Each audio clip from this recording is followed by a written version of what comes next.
오늘 우리에게 주신 하나님의 말씀은 누가복음 23장 26절에서 31절 말씀입니다.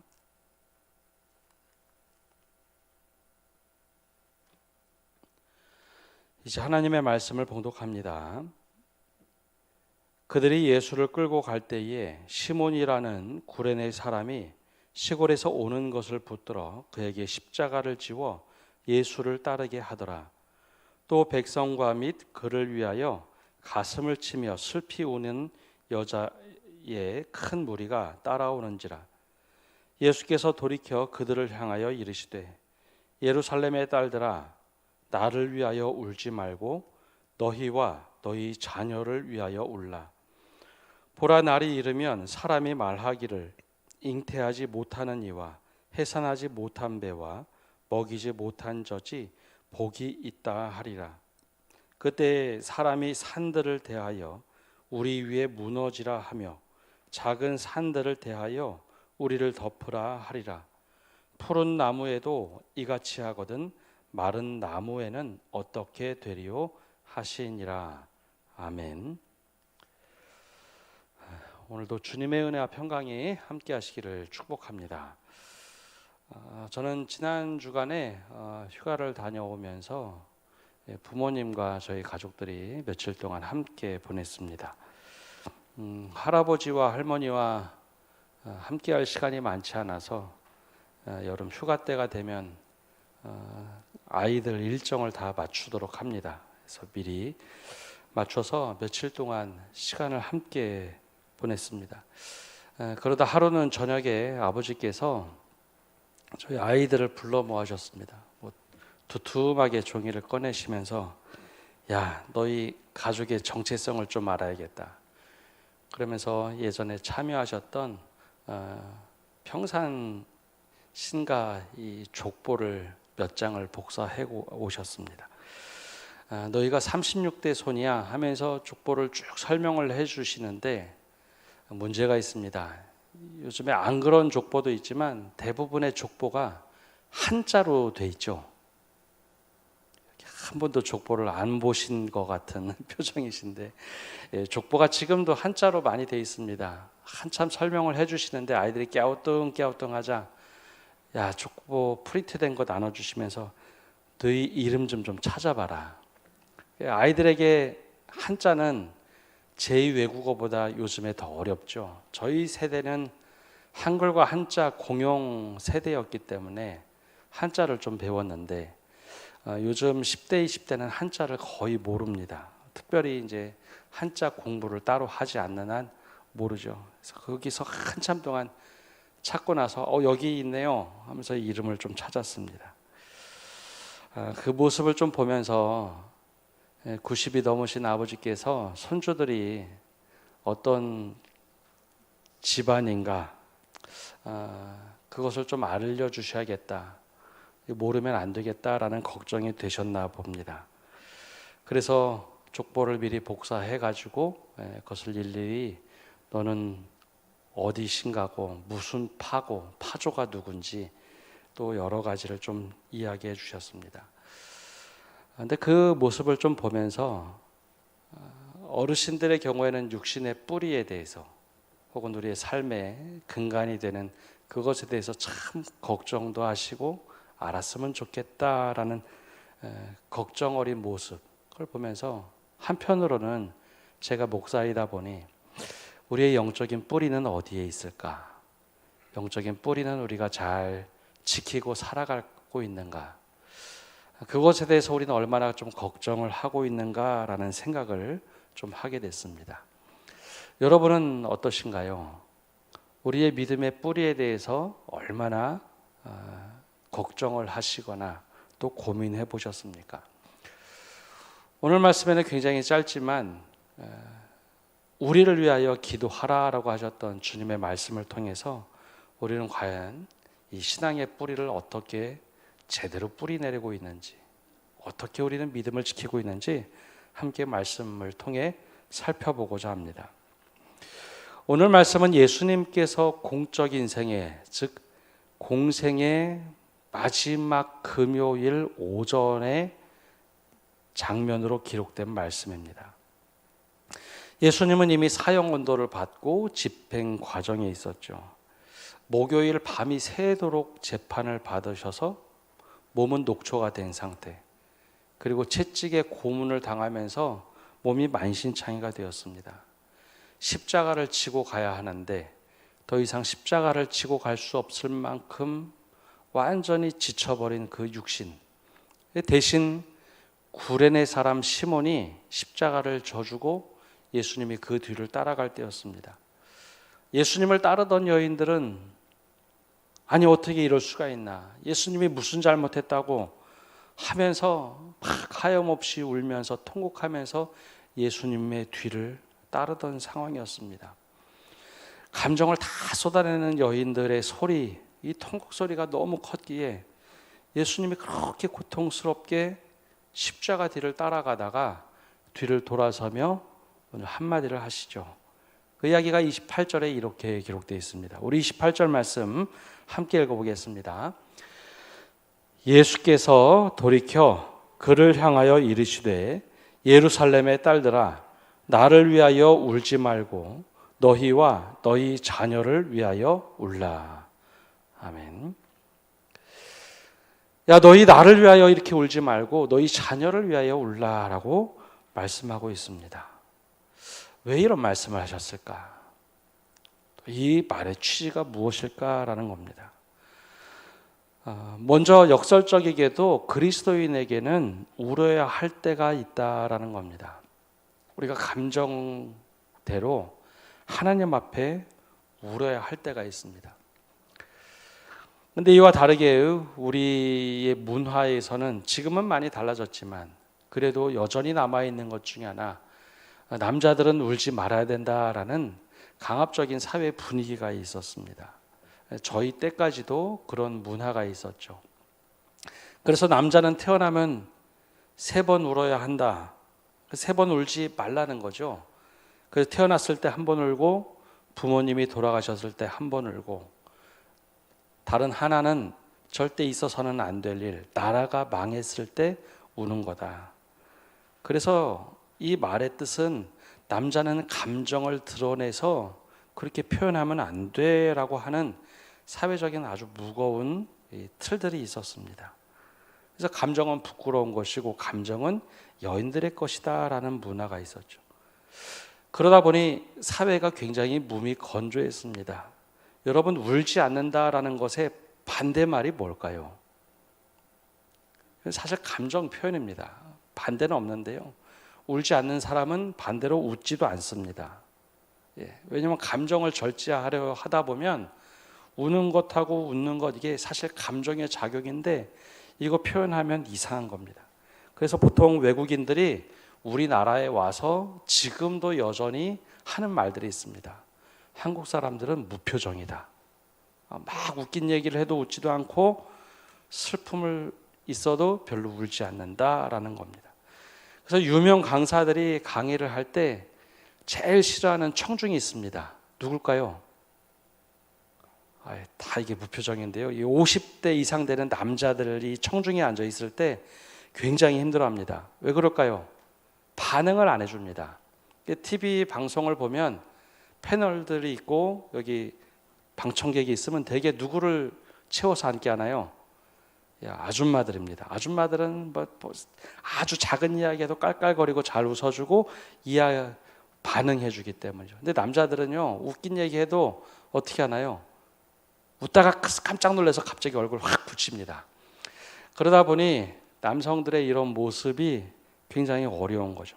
물론 지금은 조금 많이 달라졌습니다. 감정에 대해서 잘 표현합니다. 젊은 세대는 잘 표현도 하고 잘 반응도 하죠.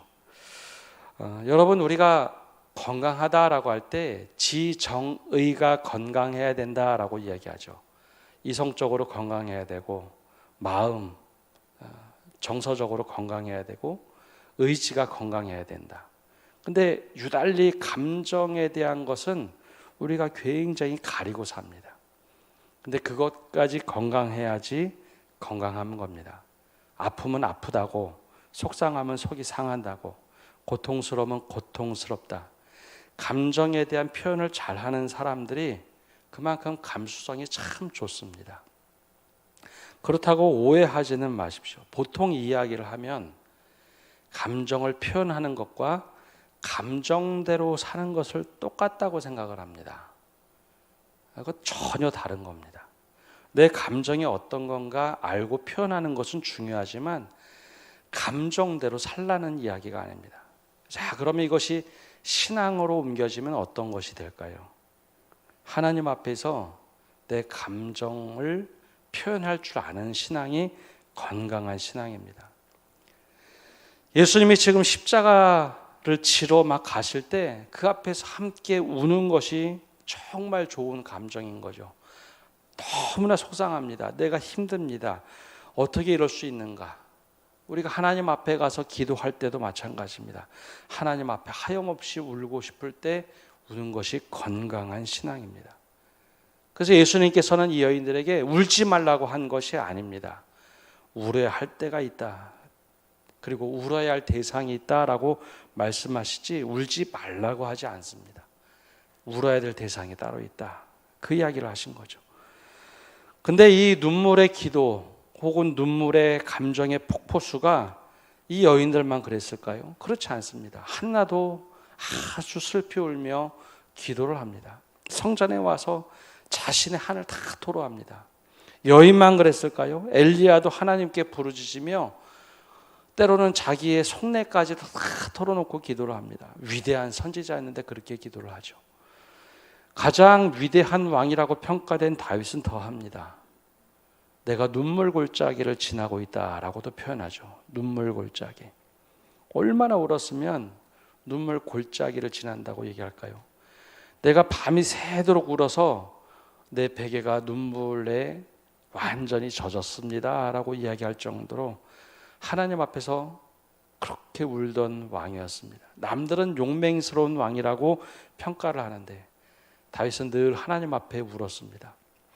때로는 밤이 새도록 울어서 제가 새벽에 아침을 맞았는데 아침에 밤새도록 뒤척이고 눈물을 흘리다가 이 새벽을 맞이했습니다 라고 시를 짓죠. 하나님 앞에서 울어야 할 때가 있는 것, 그게 정말 건강한 신앙입니다. 그러니 여러분, 언제 내가 하나님 앞에 그렇게 울어봤는지, 그리고 얼마만큼 하나님 앞에 그렇게 통곡을 해봤는지 한번 떠올려 보십시오. 그 눈물의 기도를 회복하는 것, 그것이 건강한 신앙입니다. 하나님 앞에서 울어야 될 때 우는 것, 그때 감정을 다 억누르고 나는 안 그런 것처럼 하는 게 건강한 신앙이 아니라 하나님 앞에 그렇게 목 놓아 우는 신앙, 그 신앙을 다들 회복하시기를 바랍니다. 그렇다면 우리는 누구를 위해서, 무엇을 위해서 눈물을 흘리며 기도를 해야 될까라는 겁니다. 오늘 주님을 따르며 눈물을 흘리는 사람들, 가슴을 치다라는 이 고프토마이라는 말은 그냥 애통하며 울다라는 뜻이 아닙니다. 가슴을 치면서 우는 겁니다. 여러분, 가슴 치며 우는 분들 모습을 보신 적 있으시죠? 막 감정을 주체하기 위해서 우는 것과 가슴을 치면서 우는 그 모습이 정말 다릅니다.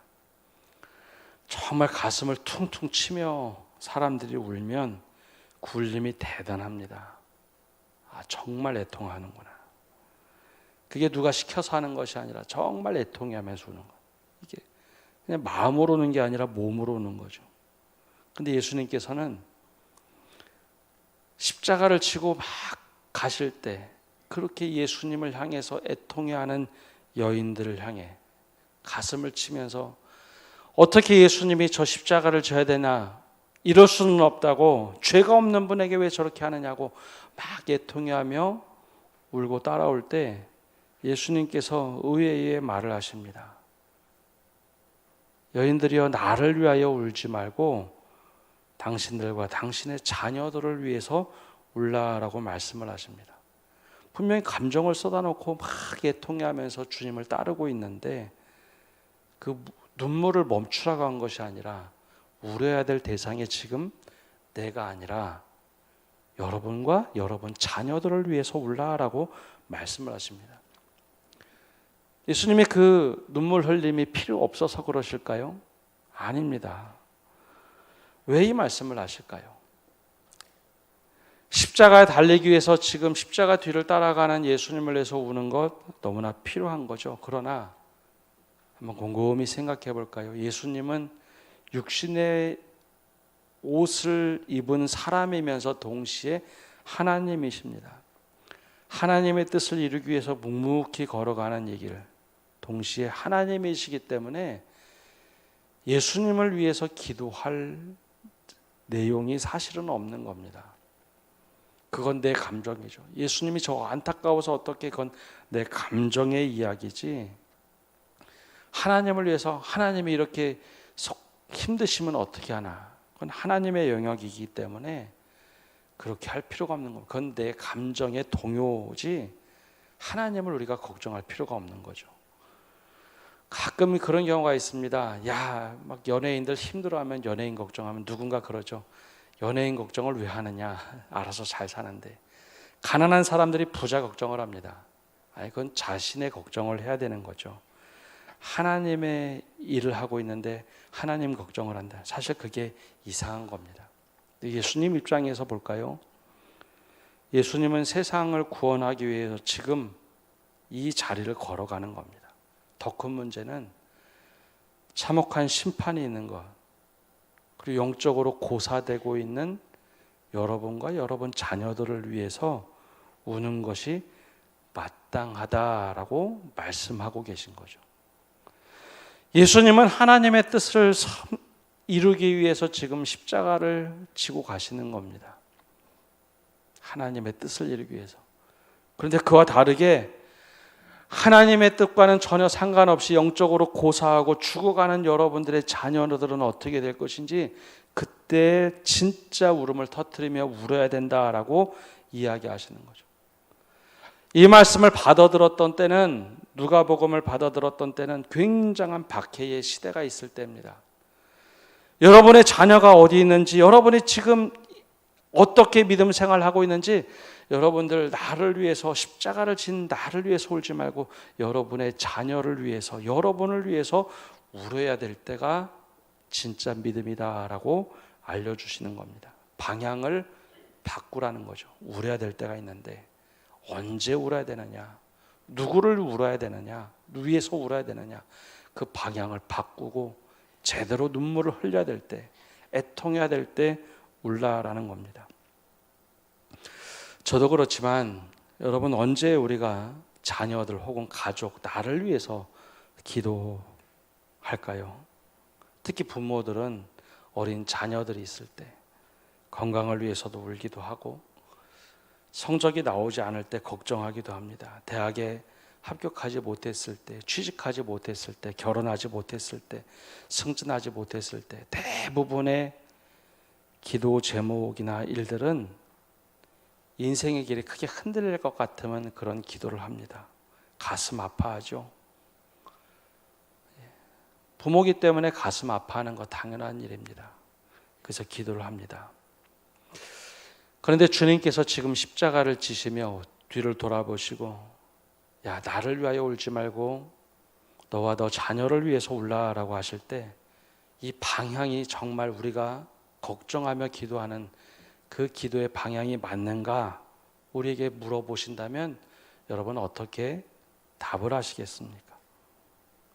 더 중요한 문제, 세상적 실패가 아니라 우리 자녀의 영적으로 점점 쇠퇴해지는 길을 갈 때, 무감각해지는 길을 갈 때, 그때 눈물을 흘리라라는 겁니다. 사실 우리 대부분의 이야기, 아파하거나 걱정하는 것들은 현실적인 문제들을 놓고 기도합니다. 지금 어떻게 해야 되지? 어떻게 해야 되지? 근데 주님은 현실적인 걸 넘어서 영적인 애통함이 있습니다. 자녀의 마음에 예수가 없을 때, 더 이상 예배라는 것과 점점 멀어지고 영혼이 시들어져 가는 모습이 있을 때, 영적인 정체성을 잃을 때,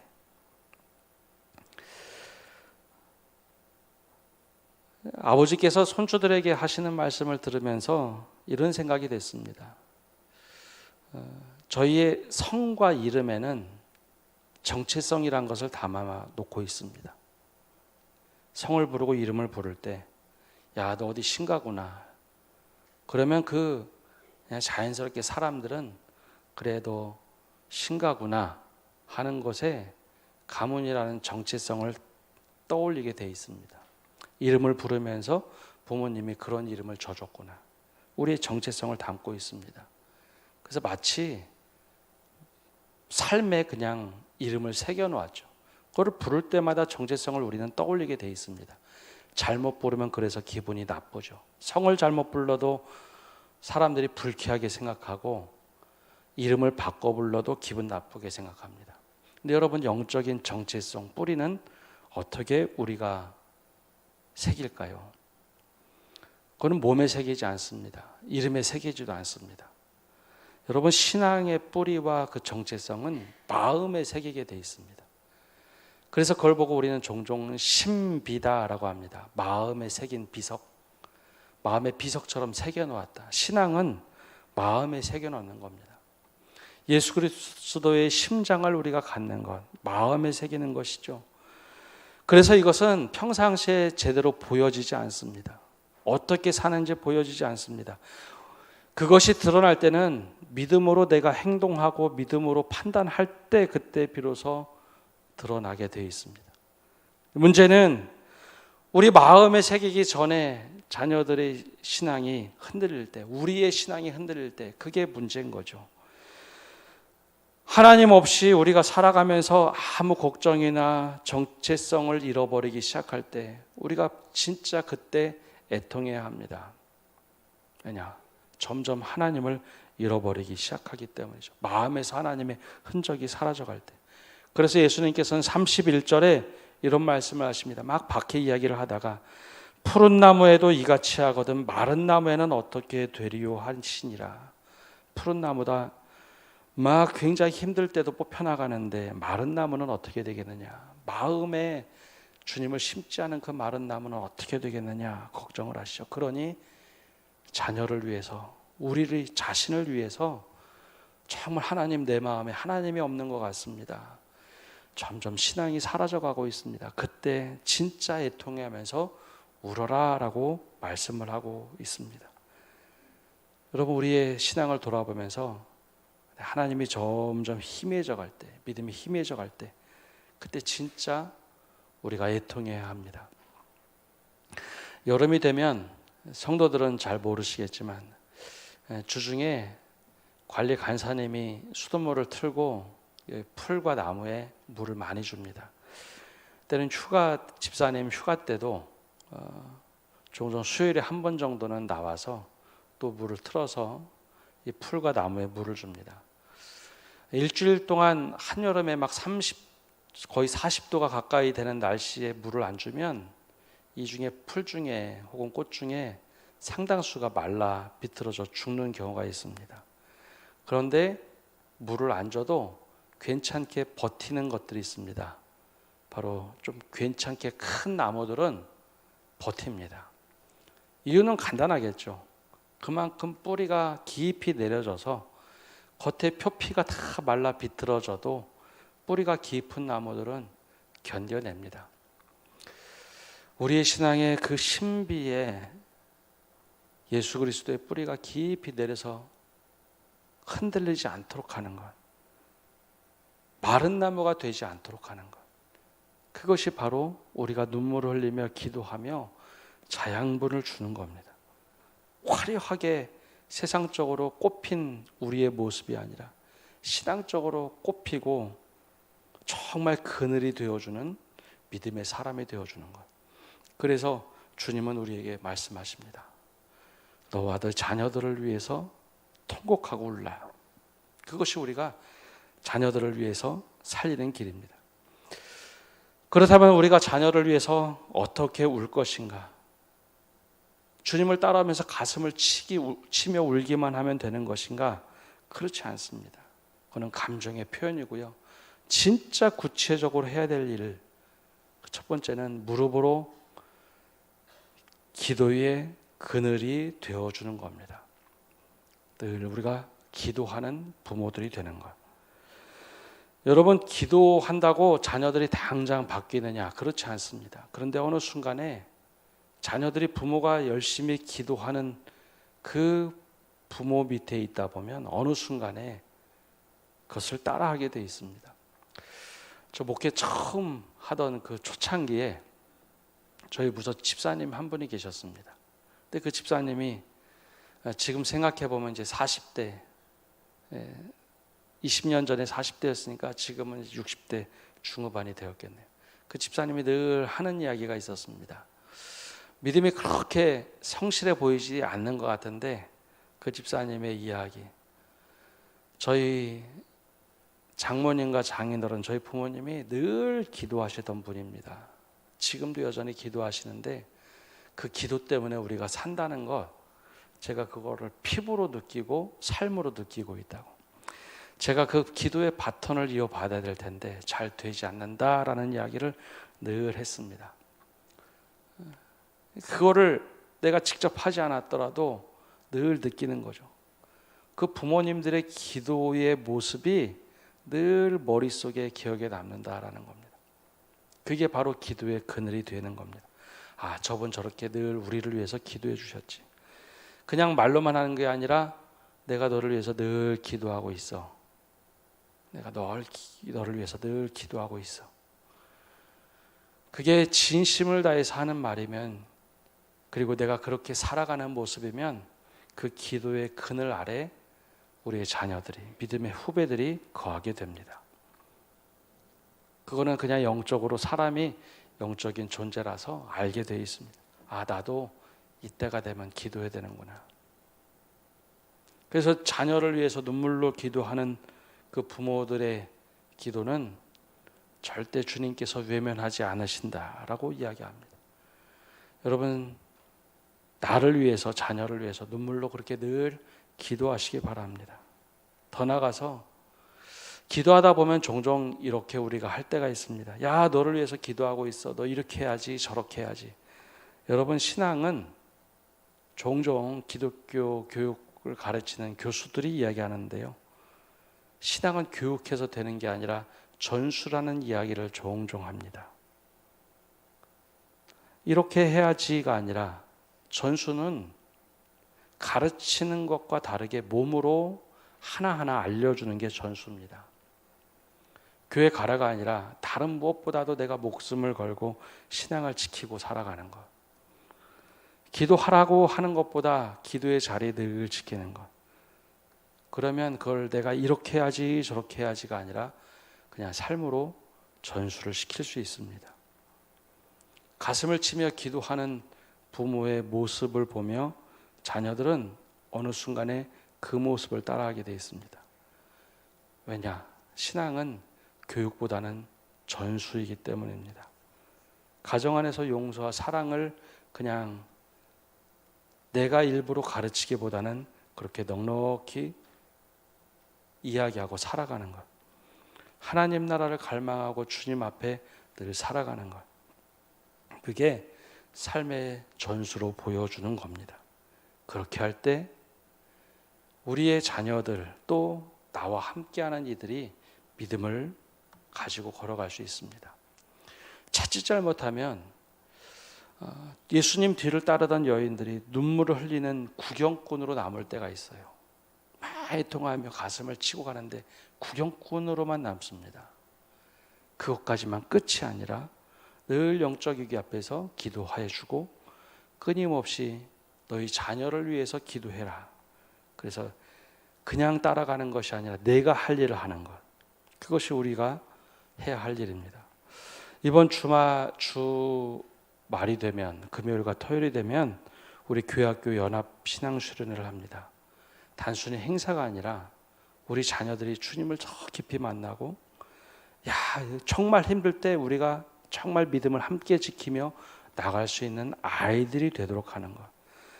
영적인 골든타임을 우리가 잘 지켜내면서 야, 너희들 이렇게 믿음 생활하는 거야 하면서 열심히 여러분 중보기도 해주시기 바랍니다. 교사나 교육자들에게만 자녀들을 맡기는 게 아니라 우리 모두가 함께 다음 세대를 위해서 기도할 때 우리 자녀들이 야 맞아, 우리 온 교인이 우리를 위해서 기도하고 격려를 해주는구나, 그것을 몸소 체험할 수 있도록 여러분 꼭 기도해 주시고, 금요 기도에 자율적으로 기도하지만 올라올 수 없다면 이곳에서 함께 저녁 집회가 7시에서 9시까지 있는데요, 그 시간에 함께 기도해 주시고 우리 자녀들이 주님을 더 깊이 만나고 사랑할 수 있도록 그렇게 해주시기 바랍니다. 자녀들이 없는 교회, 다음 세대가 없는 교회는 사실 미래가 없습니다. 우리 온 교회가 함께 기도하며 우리를 위해서 기도하는 어른들 때문에 우리가 이렇게 믿음 생활하고 있구나, 그걸 깨달을 수 있도록 중보하며 기도해 주시는 성도 여러분 되시기를 바랍니다. 우리 함께 일어나서 우리 찬양하고 기도하겠습니다.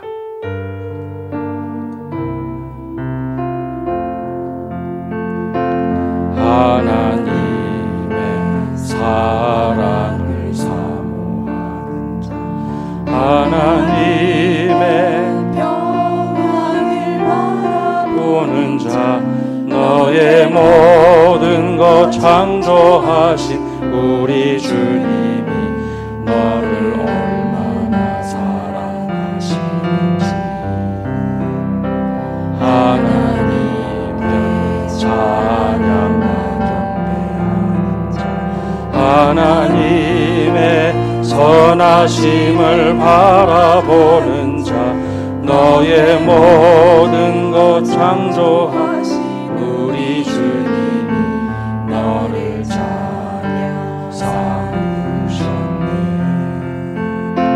하나님 사랑의 눈으로 너를 어느 때나 바라보시고, 하나님인 자 비로소 언제나 너에게 기울이시니, 어두움에 밝은 빛을 비춰주시고 너의 작은 신음에도 응답하시니, 너는 어느 곳에 있든지 주를 향하고 주만 바라볼지라.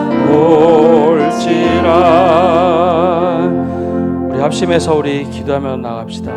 우리 먼저 하나님 앞에 우리의 감정을 다 토라며 울면서 기도하는 그 기도의 모습을 회복하게 하게 해달라고 우리 기도합시다. 우리가 언제 하나님 앞에서 정말 울면서 기도했는지 그 눈물의 기도를 회복하게 해달라고 기도합시다. 더 나아가서 우리 기도하실 때에 주님, 우리가 나 자신과 우리 자녀들을 위해서 눈물로 기도하는 저희가 되게 해달라고 기도합시다. 다른 무엇보다도 우리의 영적인 상태가 이것밖에 되지 않았습니다. 하나님, 우리가 영적으로 이렇게 메말라 있습니다.